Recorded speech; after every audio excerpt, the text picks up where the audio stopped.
warahmatullahi wabarakatuh. Selamat pagi untuk kita semua. Selamat pagi juga untuk Bapak Agus Mubarok, MPDI. Dan salam sejahtera untuk kita semua. Oke, langsung saja. Nama saya Miss Nurani, saya mahasiswi UINSI Samarinda dari Fakultas Tarbiyah dan Ilmu Keguruan, jurusan Manajemen Pendidikan Islam. Kami dari kelompok 5 akan mempresentasikan mengenai diskursus tentang ideologi. Adapun subbahasan yang akan kami bahas nanti yaitu yang pertama pengertian ideologi, yang kedua hakikat dan wacana suatu ideologi, yang ketiga tipe, karakteristik, fungsi ideologi, dan yang keempat ideologi menurut para tokoh-tokoh. Langsung saja saya yang pertama yaitu pengertian ideologi. Istilah dari ideologi itu berasal dari bahasa Yunani, terdiri dari dua kata, yaitu idea serta logi. Idea itu berarti melihat, atau bisa juga disebut dengan idean. Sedangkan logi itu berasal dari kata logos, yang berarti pengetahuan atau teori. Jadi, ideologi itu bisa diartikan ialah sebagai hasil penemuan dalam pikiran yang berupa mengetahui atau juga teori.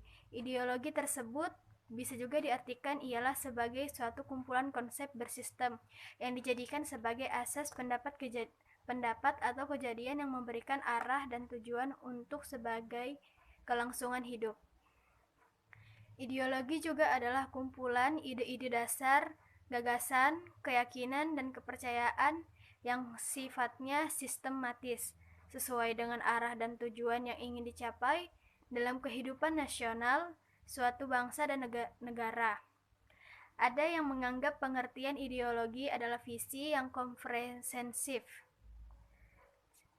sebagai cara pandang terhadap semua hal yang secara umum dan beberapa arah filosofi yang diajukan oleh kelas dominan pada seluruh anggota masyarakat.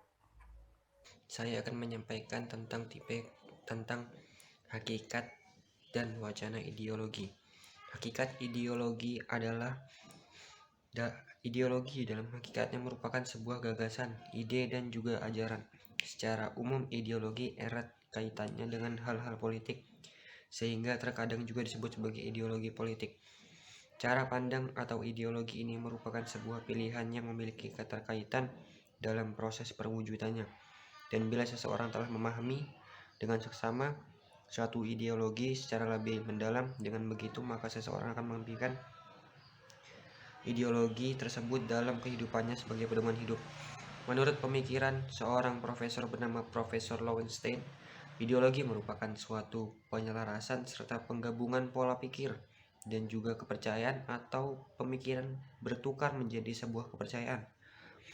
Penerangan sikap hidup tentang hidup itu sendiri dan kehadirannya di dalam masyarakat itu mengusulkan suatu kepemimpinan yang menyeimbangkannya dengan sekumpulan gagasan maupun pemikiran yang bernarasumber pada tindakan yang tertata menjadi sebuah sistem yang diatur dan menyeluruh. Dan secara umum ideologi merupakan sekumpulan gagasan, ide, cita-cita, keyakinan maupun kepercayaan yang bersifat sistematis dan memiliki orientasi terhadap perilaku seseorang di berbagai segi kehidupan. Wacana ideologi. Secara harafiah, ideologi berarti ilmu tentang ide-ide sesuai dengan perkembangan zaman, ilmu dan pengetahuan teori klasik. Untuk ideologi diantaranya mengatakan bahwa ideologi memproduksi dan melegitimasi dominasi mereka. Salah satu strategi utamanya adalah dengan membuat kesadaran kepada halayak bahwa dominasi itu diterima secara taken for granted. Wacana dalam pendekatan semacam ini dipandang sebagai medium di mana kelompok yang dominan mempersuasi dan mengkonsumsikan kepada halayak produksi-produksi kekuasaan dan dominan yang mereka miliki, sehingga tampak absah dan benar sesuai dengan apa yang dikatakan Van de Geek 1998-25. Discourse in this approach essentially serves as the medium by which ideologies are pervasive, communicate in societies, and thereby helps reproduce power and domination of species, group of classes. Saya Mulia Permatasari akan menjelaskan tentang tipe ideologi, karakteristik ideologi, dan fungsi ideologi. Yang pertama, tipe ideologi. Terdapat dua tipe ideologi, yaitu yang pertama ideologi tertutup, yang kedua ideologi terbuka. Ideologi tertutup adalah ajaran atau pandangan yang menentukan tujuan-tujuan dan norma politik sosial sebagai kebenaran yang tidak dapat dipersoalkan lagi, tetapi harus diterima dan dipatuhi. Yang kedua, ideologi terbuka. Ideologi terbuka biasanya berisi tentang orientasi dasar norma-norma sosial politik yang dapat dipertanyakan dan disesuaikan dengan nilai dan prinsip moral yang berkembang di masyarakat atau di luar lingkup masyarakat tersebut. Yang kedua, karakteristik ideologi. Ideologi dijadikan oleh implikasi milik sekelompok individu dengan kelompok lainnya. Dengan kata lain, ideologi sering muncul dan berkembang dalam situasi krisis. Ideologi merupakan pemikiran yang sistematis meskipun cenderung kaku dan tertutup. Yang ketiga, fungsi ideologi. Secara umum, fungsi ideologi adalah yang pertama, menjadi pemandu tindakan sosial individu di masyarakat. Yang kedua, menjadi sumber inspirasi norma dan nilai sosial di masyarakat. Yang ketiga, memberikan motivasi bagi individu dalam mencapai tujuan hidupnya.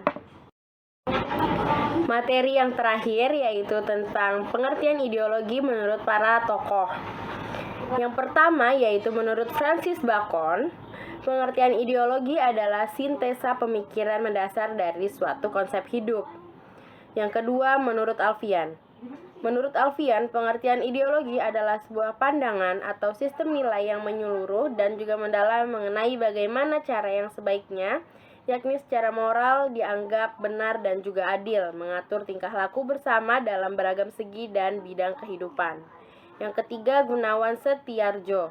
Menurut Gunawan Setiardjo, arti ideologi adalah kumpulan ide atau gagasan atau akidah akliyah atau akidah yang sampai melalui proses berpikir yang melahirkan aturan-aturan dalam kehidupan.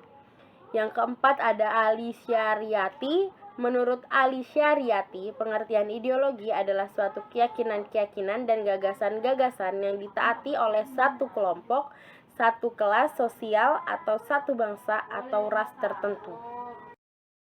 Yang kelima, menurut D.R.S. Murdiono. Menurut D.R.S. Murdiono, ideologi adalah a system of ideas yang akan mensistematisasikan seluruh pemikiran mengenai kehidupan ini dan melengkapinya dengan sarana serta kebijakan dan strategi dengan tujuan menyesuaikan keadaan nyata dengan nilai-nilai yang terkandung dalam filsafat yang menjadi induknya. Sekian video presentasi dari kelompok 5. Semoga dengan presentasi ini dapat menambah wawasan Anda semua. Dan apabila ada tutur kata saya yang kurang berkenan di hati Anda, mohon untuk dimaafkan. Sekian dan terima kasih. Wassalamualaikum warahmatullahi wabarakatuh.